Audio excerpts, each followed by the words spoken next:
আমাদের আহ্বানে সাড়া দিয়ে আপনারা যে এসেছেন এর জন্য আপনাদেরকে আন্তরিক মোবারকবাদ জানাচ্ছি এবং দেশের এই পরিস্থিতিতে আপনাদের আন্তরিক সহযোগিতা কামনা করছি। ধর্ম মন্ত্রণালয়ের দায়িত্বপ্রাপ্ত উপদেষ্টা হিসেবে আমাদের কাছে বিভিন্ন জায়গা থেকে অভিযোগ আসছে, ইনফরমেশনস আসছে, ধর্মীয় সংখ্যালঘুর বাড়িঘর, তাদের জানমাল, উপাসনালয়ে এক শ্রেণীর দুর্বৃত্ত হামলা চালাচ্ছে, এরকম অভিযোগ আমাদের কাছে আসছে। আমরা দৃঢ়তার সাথে বলতে চাই, এটা সরকারকে অস্থিতিশীল করার একটা পায়তারা এবং এক শ্রেণীর দুর্বৃত্ত ধর্মীয় সম্প্রীতি সৌহার্দ্যকে বিনষ্ট করার প্রয়াস চালাচ্ছে। এর সাথে আবার গুজবও যুক্ত হয়েছে এবং আমরা মনে করি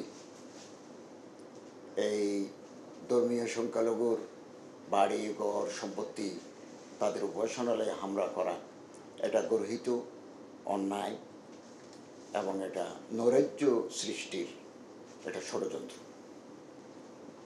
এবং প্রায় 1 মাস যাবৎ দেশের গুরুত্বপূর্ণ উপাসনালয়, সংখ্যালঘুদের উপাসনালয়গুলো মাদ্রাসার ছাত্র এবং সাধারণ ছাত্র শিক্ষকরা রাত জেগে পাহারা দিচ্ছে এবং পরিস্থিতি স্বাভাবিক না হওয়া পর্যন্ত এই প্রহরা তারা অব্যাহত রাখবেন। যারা এই দুর্বৃত্ত পরায়ণায় লিপ্ত, সাম্প্রদায়িক সম্প্রীতি বিনষ্ট করার অপচেষ্টা যারা চালাচ্ছে, যারা সংখ্যালঘু নৃগোষ্ঠীর উপর হামলা চালাচ্ছে,